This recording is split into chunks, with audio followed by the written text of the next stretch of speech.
పండుగను పురస్కరించుకొని బళ్ళారి జిల్లా బళ్ళారి టౌన్ ఆంధ్ర గ్రామంలో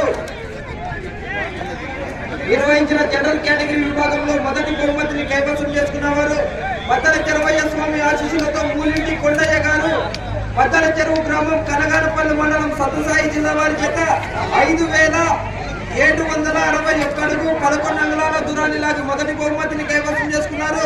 రెండవ బహుమతిని కైవసం చేసుకున్నవారు శ్రీ గవిసిద్ధేశ్వర స్వామి ఆశీస్సులతో బి ఆనంద్ రెడ్డి గారు, ఆంధ్రాల్ గ్రామం బళ్ళారి టౌన్ బళ్ళారి జిల్లా వారి చేత 5,684 అడుగుల 5 అంగుళాల దూరాన్ని లాగి రెండవ బహుమతిని కైవసం చేసుకున్నారు.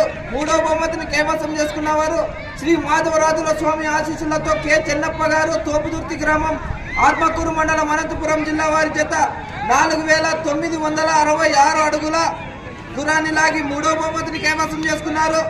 నాలుగవ బహుమతిని కైవసం చేసుకున్నవారు వీర బ్రహ్మేంద్ర స్వామి ఆశీస్సులతో వసన్న గారు, ఉద్యాల గ్రామం బొమ్మనాహల్ మండలం అనంతపురం జిల్లా వారి చేత 4,500 అడుగుల దూరాన్ని లాగి నాలుగవ బహుమతిని. ఐదవ బహుమతిని కైవసం చేసుకున్నవారు ఉరుకుందు వీరన్న స్వామి ఆశీస్సులతో కె వీరేష్ గారు, ఆంధ్రాల్ బళ్ళారి టౌన్ బళ్ళారి జిల్లా వారి చేత 3,900 అడుగుల దూరాన్ని లాగిన ఐదవ బహుమతిని. ఆరవ బహుమతిని కైవసం చేసుకున్నవారు శ్రీ గవిసిద్ధేశ్వర స్వామి ఆశీస్సులతో బి గవిసిద్ధేశ్వర రెడ్డి గారు, ఆంధ్రాల్ గ్రామం బళ్ళారి టౌన్ బళ్ళారి జిల్లా వారు. మొత్తం 6 మంది రైతు సోదరులు దయానందకు వచ్చి మీ బహుమతులు స్వీకరించవలసిందిగా విజ్ఞప్తి చేస్తున్నాం.